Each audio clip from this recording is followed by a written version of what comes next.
ఇక 10వ అవతారం అయింది. 11వ అవతారం ఏకాదశి కమట రూపేణ. 11వ అవతారం కూర్మావతారం.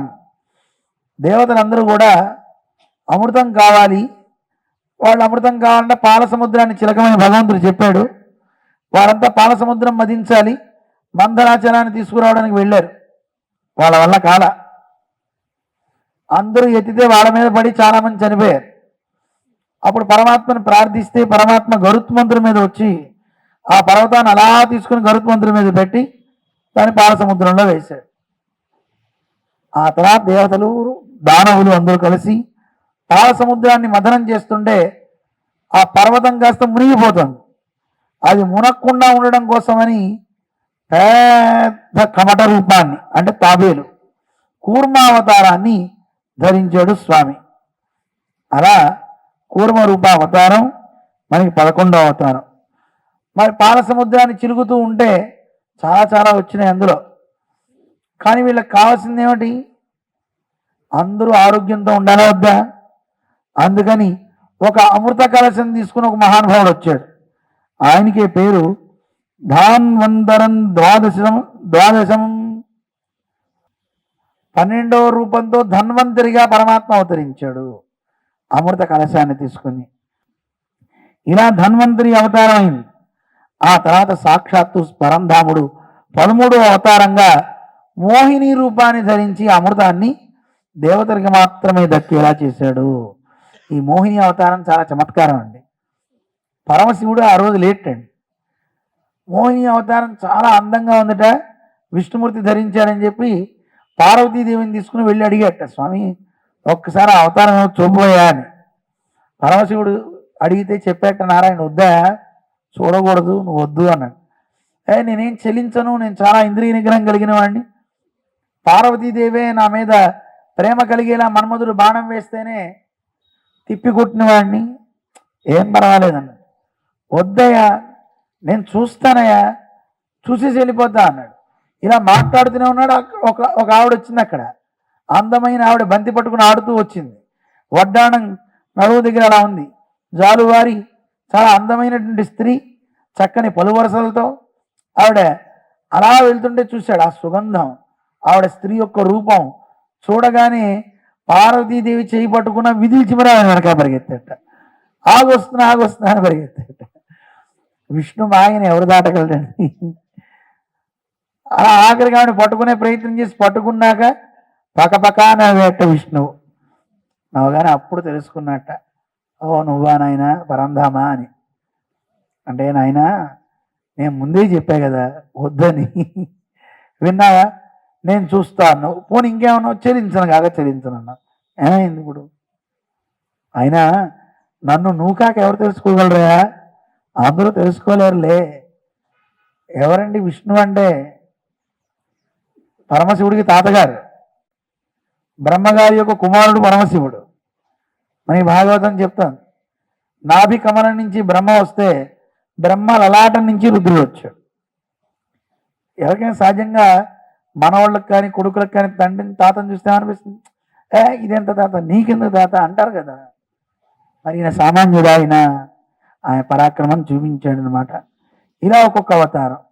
తర్వాత 14వ అవతారం చతుర్దశం నారసింహం, నరసింహస్వామిగా వచ్చాడు. నరసింహ అవతారం చాలా విచిత్రమైనదండి. భక్తుల మాటని నిజం చేయడానికి అవతరిస్తానని చెప్పాడు. అందుకే అలా వచ్చి స్తంభే సభాయాం నా మృగం నా మానుషం, ఆ స్తంభం నుంచి ఆవిర్భవించాడు. అది మృగమా మనిషా తెలియదు. నారసింహం భక్తులను రక్షించే ఒక అద్భుతమైన రూపం. అలా వచ్చి హిరణ్యకశిపుని సంహరించి ప్రహ్లాదుని అనుగ్రహించిన అవతారం. ఇక 15 వామనం కృత్వాగాధ ధర్వం బలే, బలి చక్రవర్తి యొక్క గర్వాన్ని అణచడానికి వామనుడుగా 15వ రూపాన్ని ధరించాడు స్వామి. అయితే అదితి కశ్యపులకి సంతానంగా వామనుడిగా పుట్టాడు. ఆయనకి పేరు ఉపేంద్రుడు అని పేరు. ఏం పేరు? ఉపేంద్రుడు అని పేరు. మనకి తెలుసును, స్వామి వచ్చి 3 అడుగులు కావాలని అడిగాడు. అప్పుడు వాళ్ళనే కాదు మనల్ని కూడా ఇప్పటికీ అడుగుతున్నాడు కృష్ణుడు, 3 అడుగులు ఇమ్మని. అడిగితే వాళ్ళకి బలికి తన సర్వస్వాన్ని ఎలా సమర్పించాడో అలా ఇస్తాడు. బలిచక్రవర్తిని అనుగ్రహించాడు కదండి స్వామి. ఇప్పటికీ రసాతలంలో ఆయన రాజు, ఆయన రాజ్యానికి కాపలాగా విష్ణు ఉన్నాడు ఆయన ద్వారానికి. ఎంత సౌభాగ్యం అండి ఆయనది. అంత గొప్పవాడు బలిచక్రవర్తి. ఆ బలిచక్రవర్తిని అనుగ్రహించాడు స్వామి. ఇక 16వ అవతారంలో స్వామి దుష్ట క్షత్రియులని నిర్మూలించాలి అనుకున్నాడు. కార్తవీర్యార్జునుని ఆయన్ని సంహరింపజేయడం కోసమని, అలాగే భూమి మీద ఉన్న దుష్ట క్షత్రియులందరినీ నశింపజేయడానికి పరశురామావతారాన్ని ధరించాడు స్వామి అని మనకి తెలుస్తుంది.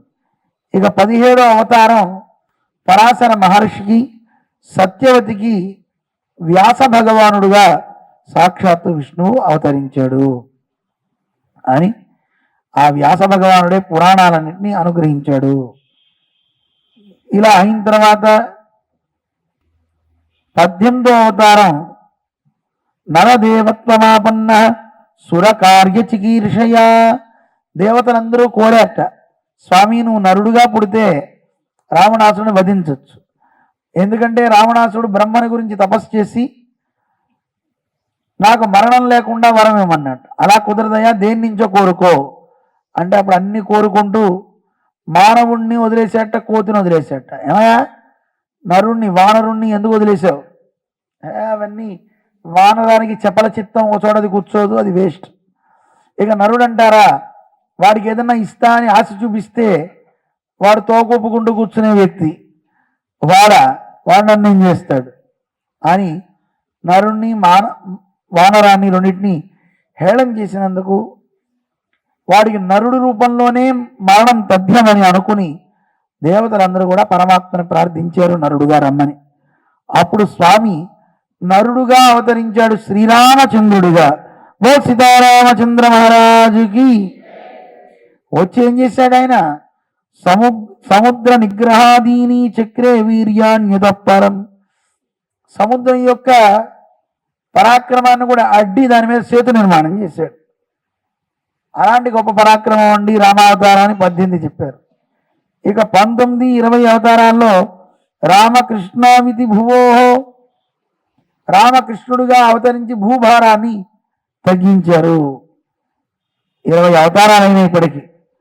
ఇక ఆ తర్వాత కలియుగంలో కీకటేషు భవిష్యతి, కీకట దేశంలో స్వామి అవతరిస్తాడు. కీకట దేశం అంటే బీహార్ ప్రాంతంలో బుద్ధుడుగా అవతరిస్తాడు. అలా ఉండి ఎవరైతే ఆసురీ ప్రవృత్తి ఉంటారో అలాంటి వాళ్ళందరినీ ఇబ్బందులు చేసి వేద విరుద్ధంగా ఉండే వాళ్ళని మార్చడం కోసం అలా చేశాడు అని చెప్పారు. ఇక కలియుగంలో కలి బాగా ముదిరిపోయి ఎవరైతే అనేక ఇబ్బందులు చేస్తూ ఉండే ముష్కరులు వాళ్ళని సంహరించాలి. ఎందుకంటే వేద ధర్మాన్ని మొత్తాన్ని పాడు చేసి ఎక్కడ కూడా హరిభక్తి అనేది ఒకంత లేకుండా చేస్తారట. అలాంటి వాళ్ళని లేకుండా చేయడం కోసం విష్ణు యశస్సుడు అని ఒక మహానుభావుడు, ఆయనకి కుమారుడుగా ఈయన అవతరిస్తాడు కల్కి అనే పేరుతో.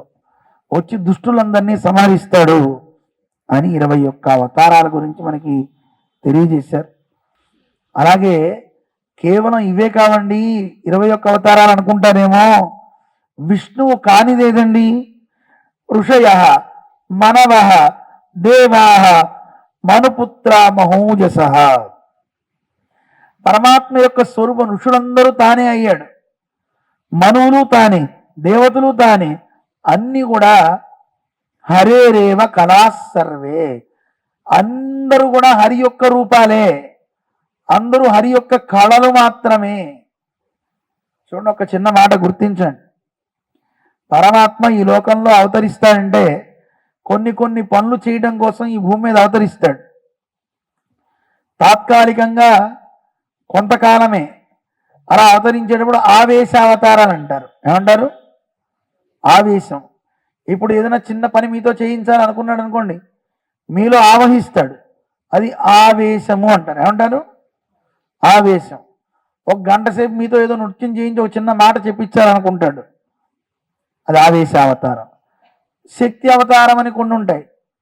అంటే ఎవరితోనో యుద్ధం చేసి వాళ్ళని సంహరింపజేయాలి తన శక్తితో.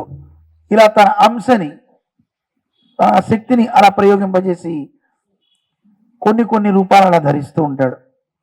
వాటిలో పూర్ణ అవతారాలు ఎంత అవసరమో అంత. అయితే అలా వచ్చిన ఆ సమయంలో ఉన్న భగవంతుడు తక్కువ అని అనుకోవడానికి వీలు లేదండి. కొంత భాగం ఇస్తే చాలు, అక్కడ కొంత పనికి పూర్తిగా ఉండాలా, అక్కర్లా. ఇప్పుడు చూడండి, ఒక చోట పని జరగాలంటే నేనే నా మనిషిని ఒకటి పెడతా, పెట్టి వాడు నా పని చేసేలా చేస్తా. వాడు నా మనిషే కదా, అవునా? నా మనిషే, కానీ ఎఫెక్టివ్గా పనిచేయడం కోసం ఆ పని చేయిస్తున్నా. అంటే వాడిలో నా శక్తి ఉంది, ఉండి పని చేస్తున్నాడు. ఇక్కడ పెట్టా, ఇంకో చోట పెట్టా, ఇంకో చోట సాక్షాత్తుగా నేనే ఉన్నా, అది అరగంట పనికే వెళ్ళి చేసి వచ్చేసా. అలా పరమాత్మ ఒక చిన్న గుణంతో అవతరించి వెళ్ళిపోతున్నాడు. కానీ పూర్ణంగా వచ్చిన అవతారంలో రామావతారం కూడా నిజానికి పరిపూర్ణమే. కానీ ఎందుకు పరిపూర్ణం అంటం లేదంటే, సాక్షాత్ విష్ణు చతుర్దాంశ, తన రూపాన్ని 4గా చేసుకుని వచ్చేటండి. ఎలా? రామ, భరత, లక్ష్మణ, శత్రుఘ్నులుగా 4 రూపాలుగా చేసుకుని వచ్చాడు.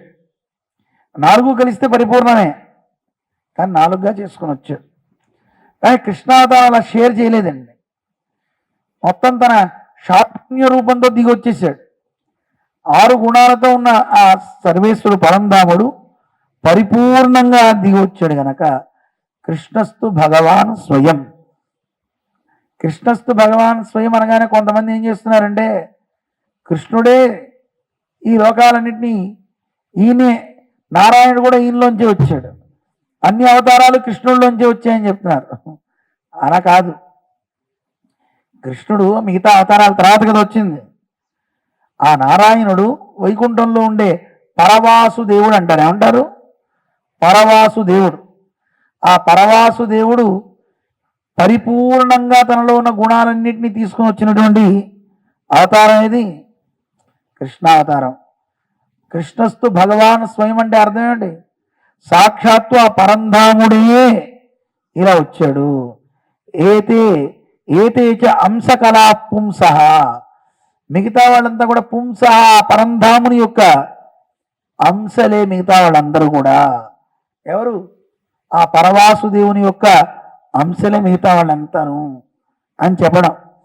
అంతేగాక ఇక్కడ చాలామంది కృష్ణుని అంశాన్ని అన్వయం చేస్తున్నారు. అలా అన్వయం చేయడానికి లేదు. చెప్పినా ఈ కృష్ణుడు ఎవరు? సాక్షాత్తు నారాయణుడే, ఆ పరవాసుదేవుడే. ఆ పరవాసుదేవుడే స్వయంగా ఇక్కడికి వచ్చాడయ్యా ఈ భూమి మీదకి. మిగతా మనం చూసే రూపాలు ఏవైతే ఉన్నాయో అవన్నీ కూడా ఇంద్రారివ్యాకులం లోకం ముడయంతి యుగే యుగే. ఆయా యుగాల్లో ఇంద్రాదులు మొదలైన వాళ్ళందరికీ ఉండే శత్రువుల్ని సంహరింపజేయడం కోసమని అవతరించేస్తూ ఉంటారు ఒక్కొక్క యుగంలో. ఆ వచ్చే వాళ్ళంతా కూడా పుంస ఏతేచ అంశ కళాహ, వాళ్ళంతా కూడా ఆ పరమ పురుషుడైన పరవాసుదేవుని యొక్క అంశలే. మరి కృష్ణుడు ఎవరండి? అంశ అని చెప్తారా? కాదు, సాక్షాత్తు పరంధాముడే దిగి వచ్చాడు. కృష్ణస్తు, కృష్ణుడైతే స్వయం భగవాన్, స్వయంగా భగవానుడు. కృష్ణుడైతే అంటే అర్థం ఏంటి? ఈ కృష్ణుడు సాక్షాత్తుగా ఆ వైకుంఠం నుంచి వచ్చిన పరవాసుదేవుడు అని చెప్తున్నారు. అలాంటి అవతారం గురించి చెప్పి, నాయనా ఇవి చాలా గొప్పవండి. ఎవరైతే ఈ అవతారాల గురించి సాయం ప్రాతర్ గుణం భక్తియా, భక్తితో ఉదయం సాయంకాలం వింటారో, రోజు చక్కగా వాటిని గ్రహిస్తారో, ఈ అవతారాన్ని చదువుకుంటారో, అలాంటి వాళ్ళకి దుఃఖగ్రామాద్ విముచ్యతే, వాళ్ళకున్న సమస్త దుఃఖాల నుంచి వాళ్ళు విముక్తి పొందుతారు అని చెప్తున్నారు. అలాంటి అవతార విశేషాలను మనం చక్కగా తెలుసుకున్నాయా. ఇది సామాన్యం కాదు.